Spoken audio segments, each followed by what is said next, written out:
কক্সবাজারের সমুদ্র সৈকত আমাদের কাছে কেবল একটি পর্যটন কেন্দ্র, কিন্তু আপনি কি জানেন এই বালুর নিচে লুকিয়ে আছে বিশাল এক গুপ্তধন? শুনতে রূপকথার মতো মনে হলেও টেকনাফ থেকে কক্সবাজার পর্যন্ত 160 কিলোমিটার দীর্ঘ সৈকতের বালুর নিচে বিজ্ঞানীরা খুঁজে পেয়েছে 44 লাখ টন ভারী খনি, যাকে বলা হচ্ছে বাংলাদেশের কালো সোনা। কি আছে এই জাদুকরি বালুতে?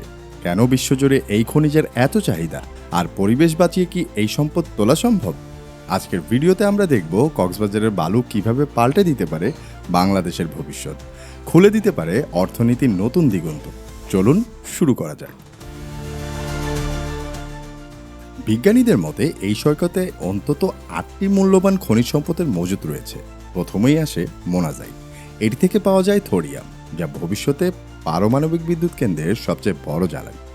শুধু তাই নয়, ইলেকট্রনিক গাড়ি কিংবা ইভি এবং স্মার্টফোনের মোটর তৈরিতে মোনাজাইট অপরিহার্য।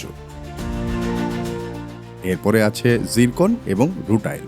এগুলো ব্যবহৃত হয় মহাকাশ গবেষণায়, এমনকি নিউক্লিয়ার রিয়েক্টরের পাত্র তৈরিতেও এই খনিজ ছাড়া চলে না। তালিকায় আরও আছে ইলমেনাইট ও গার্নেট, যা টাইটানিয়ামের প্রধান উৎস। উন্নত সিরামিক এবং লোহা কাটার প্রযুক্তিতে এগুলোর চাহিদা আকাশচুম্বী। এতদিন আমরা কেবল সম্পদ নিয়ে গবেষণা করেছি, কিন্তু এখন সময় এসেছে একে কাজে লাগানোর। সরকার একটি মেগা প্ল্যান হাতে নিয়েছে। আগে ভাবনা ছিল কাঁচা বালু রপ্তানি করার, কিন্তু এখন সিদ্ধান্ত বদলেছে।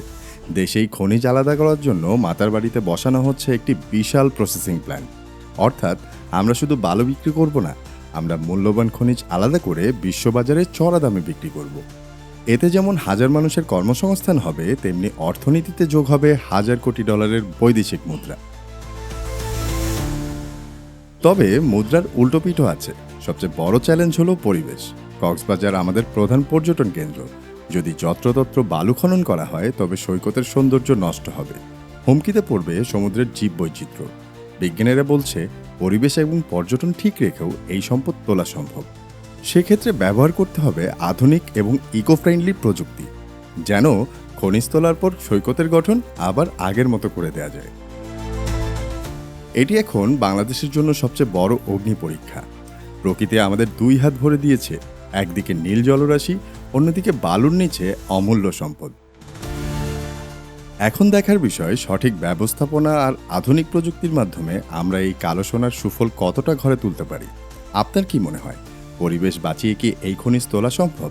আপনার মতামত কমেন্টে জানান। ভিডিওটি ভালো লাগলে লাইক দিন, আর আমাদের দেশের এমন সম্ভাবনার কথা সবার কাছে পৌঁছাতে শেয়ার করুন। দেখা হচ্ছে পরবর্তী প্রতিবেদনে। ততক্ষণ পর্যন্ত মহান আল্লাহ তাআলা আপনাদের সুস্থ রাখুন। আল্লাহ হাফেজ।